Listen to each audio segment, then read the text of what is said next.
Hello, welcome back to the class ASP.NET Core Web API। आज हम पढ़ेंगे REST और रिप्रेजेंटेशनल स्टेट ट्रांसफ़र, और रेस्ट के साथ हम पढ़ेंगे HTTP method.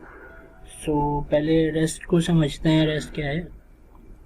Rest REST representational state transfer web services are created through API using rest.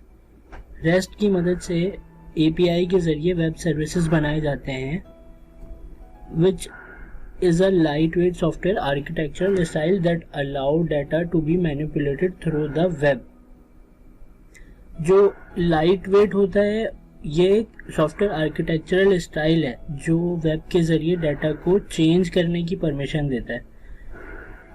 मतलब ये अपनी एक आर्किटेक्चर रखता है, एक अपनी आर्किटेक्चरल स्टाइल के अंदर डाटा को मैनिपुलेट करवाता है। तो उसकी ज़ाहिर है कुछ कंडीशंस हैं। अब वो कंडीशंस क्या हैं वो हम देखेंगे, आगे चल के देखेंगे। In a RESTful API the server is provided with a special URL for resources through which the client communicate with the server. RESTful API में सर्वर को रिसोर्सेज की एक स्पेशल URL फराहम की जाती है।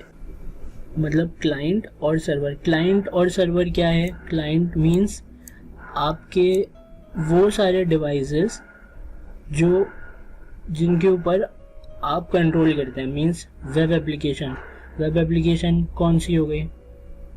गूगल क्रोम, फायरफॉक्स, मोज़िला, या फिर एंड्रॉयड एप्लीकेशन, कोई एंड्रॉयड एप्लीकेशन या डेस्कटॉप एप्लीकेशन, कोई normal desktop application, Windows base application या MacBook base application, iPhone app, JavaScript, ये सारे क्लाइंट हैं।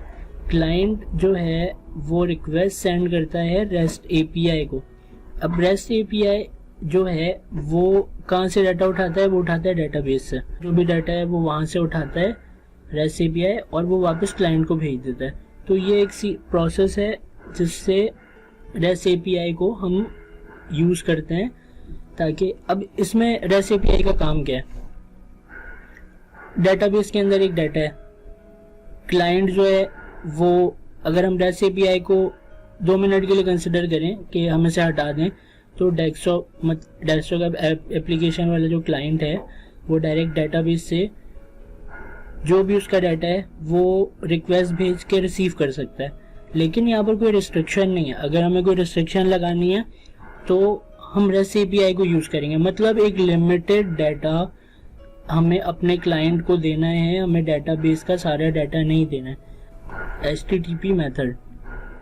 HTTP method by using special HTTP methods such as get, post, put and delete, client and server exchange data between each other in RESTful API।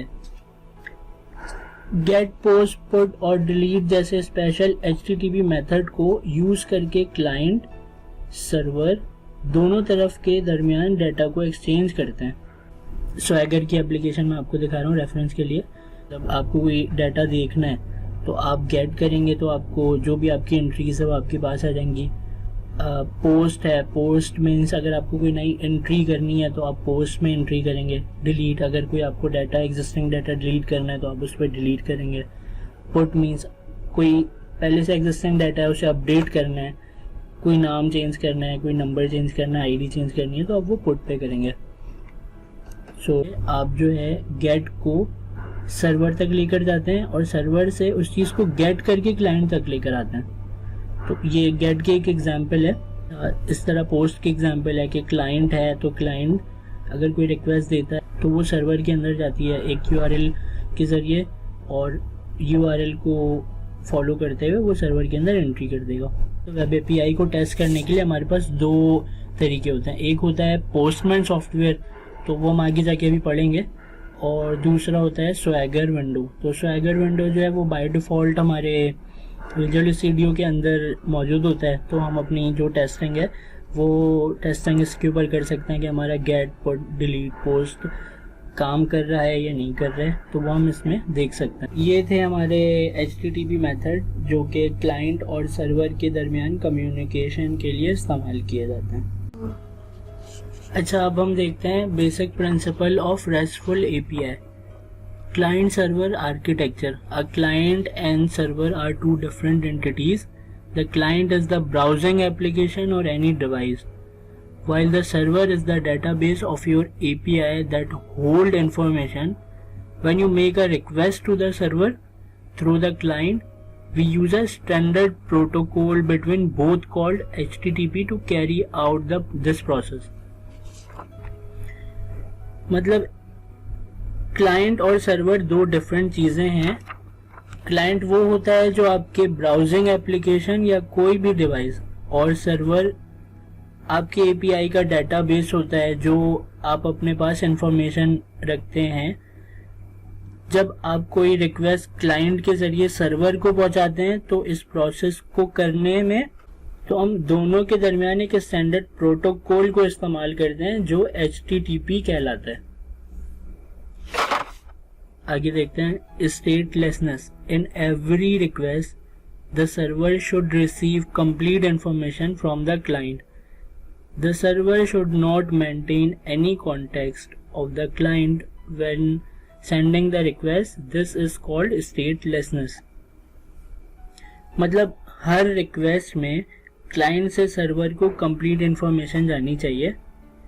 Server को request करते time किसी किस्म का client के बारे में कॉन्टेक्स्ट रखना नहीं चाहिए. Cacheability. Every server response should be marked as cacheable और non cacheable so that performance can be improve, network traffic can be reduced and it can be maintain. Cacheability मतलब हर सर्वर के रिस्पॉन्स को कैशेबल या non कैशेबल mark करना चाहिए ताकि performance को बेहतर बनाया जा सके और नेटवर्क ट्रैफिक को कम किया जा सके और मेंटेन रखा जा सके. आगे देखते हैं layered system. The architecture should be organised into layer in a hierarchical manner which should not be connected to each other.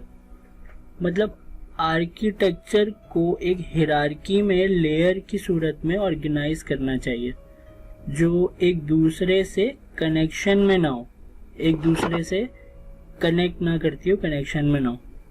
Uniform interface.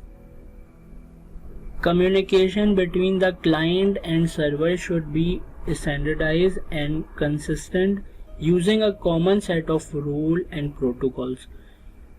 By following these principles, RESTful API can be easily integrated into different systems and can be scaled up to handle large amount of traffic. मतलब client और server के दरमियान बातचीत को, अब communication बातचीत को standardise और कंसिस्टेंट बनाना चाहिए. वो आसानी से बड़े अमाउंट के ट्रैफिक को हैंडल करने के लिए स्केल अप किया जा सकता है ताकि अगर आपके बनाए हुए एपीआई के ऊपर ट्रैफिक ओवरलोडेड आता है तो आप जब रेस्टफुल एपीआई को इस तरीके से डिज़ाइन करेंगे, बनाएंगे, तो क्या होगा कि आप हेवी ट्रैफिक को भी मेंटेन कर सकते हैं. ये हमारी क्लास जो है यहाँ पर वाइंड अप होती है और हमने इसमें देखा कि क्लाइंट से सर्वर की कम्युनिकेशन क्या होती है, क्लाइंट क्या होता है, सर्वर क्या होता है, यूनिफॉर्म इंटरफेरेंस क्या होता है, स्टेटलेसनेस क्या होती है, कैशिंग, लेयर सिस्टम. तो ये हमारी रेस्टफुल एपीआई के आर्किटेक्चर होते हैं.